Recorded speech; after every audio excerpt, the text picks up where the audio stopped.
ఆశా కిరణాలు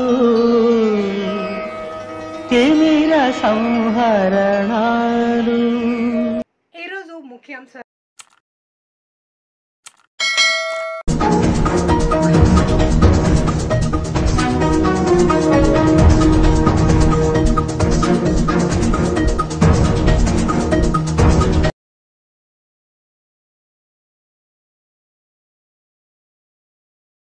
చోటు చేసుకుంది.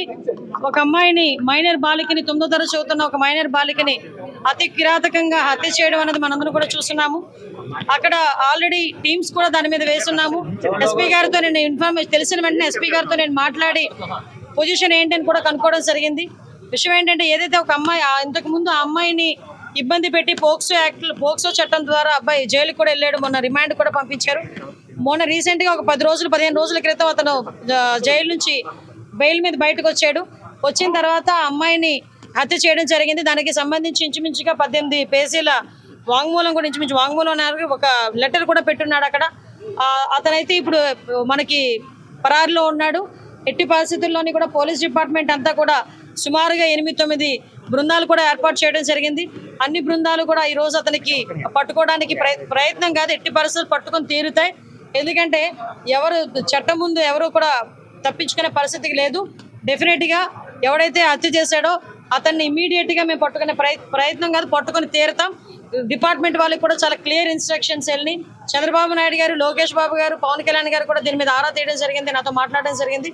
డెఫినెట్గా ఎట్టి పరిస్థితుల్లోని నిందితుడు ఎవరైతే ఉన్నాడో అతి తొందరగా వీలైతే ఈ రోజు రేపట్లోనే నిందితుడిని పట్టుకొని అరెస్ట్ చేసే పరిస్థితి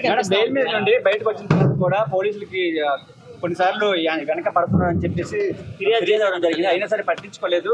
లేదమ్మా, కంపల్సరీగా నిజంగా అదే కనుక జరిగితే, నిజంగా అమ్మాయి దగ్గర నుంచి కంప్లైంట్ వెళ్ళి ఆ పోలీసులు కనుక పట్టించుకోలేదన్న సంగతి తెలిస్తే డెఫినెట్ గా ఏ పోలీస్ అయితే ఆ పోలీస్ మీద చర్యలు తీసుకుంటాం. అందులో ఎక్కడ కూడా బ్యాక్ స్టెప్ వేసే పరిస్థితి లేదు. కానీ మాకు వచ్చిన ఇన్ఫర్మేషన్ ఏంటంటే అటువంటి పరిస్థితి ఏమీ లేదు. చాలా ఆఫ్ సడన్ వచ్చి అతను హత్య చేసి వెళ్ళాడు అన్నది మాకు వచ్చిన ఇన్ఫర్మేషన్. లేదమ్మా, నిజంగానే వాళ్ళ బ్రదర్ కూడా చాలా ఇనిషియేషన్ తీసుకున్నాడు. ఇంతకు ముందు కూడా తను బెంగళూరులో పనిచేసేవాడు. ఇనిషియేషన్ తీసుకుని ఈ అబ్బాయి ఇంచుమించి 26 సంవత్సరాలు, అమ్మాయిది చూస్తే 13 సంవత్సరాల వయసు. అవతల నిందితుడు ఎవరైతే ఉన్నాడో అబ్బాయిది కూడా 26-27 సంవత్సరాల వయసు. సో ఈ సిచ్యువేషన్స్ లోనే వాళ్ళ అన్నయ్యకి చాలా సేఫ్ గార్డ్ చేశాడు. కానీ దురదృష్టంతో అమ్మాయిని కాపాడుకోలేకపోయారు. కానీ ఎట్టి పరిస్థితుల్లో నిందితుని అయితే డెఫినెట్ గా పట్టుకున్నారు. కంపల్సరీగా చంద్రబాబు నాయుడు గారితో మాట్లాడతాం. ఇటువంటి పరిస్థితుల్లో అమ్మాయి చిన్నపిల్ల, మైనర్ బాలిక, ఆ అమ్మాయికి ప్రభుత్వం నుంచి అందాల్సిన సహాయ సహకారాలు అన్ని కూడా అందిస్తాం మా కుటుంబానికి.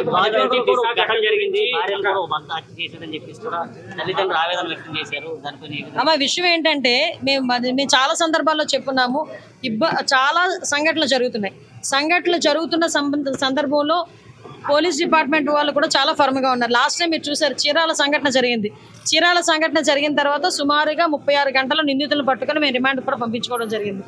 ఎక్కడ ఏమి జరిగినా చాలా యాక్టివ్గా పోలీస్ డిపార్ట్మెంట్ వాళ్ళు పనిచేస్తున్నారు. ఎక్కడ జరగకుండా ఉండే బాధ్యత కూడా తీసుకుంటున్నాం.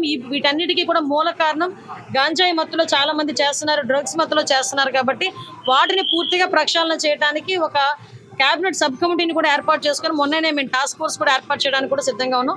ఒక టోల్ ఫ్రీ నెంబర్ అన్ని కూడా ఏర్పాటు చేస్తాం.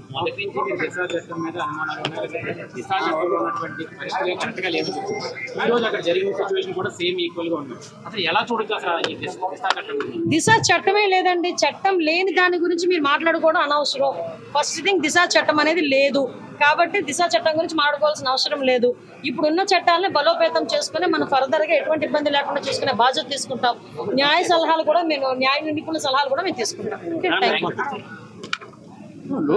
డిఆర్కే టైమ్స్ ఛానల్ని లైక్ చేయండి, షేర్ చేయండి, సబ్స్క్రైబ్ చేయండి. చివర్లో గంట నొక్కడం మర్చిపోకండి.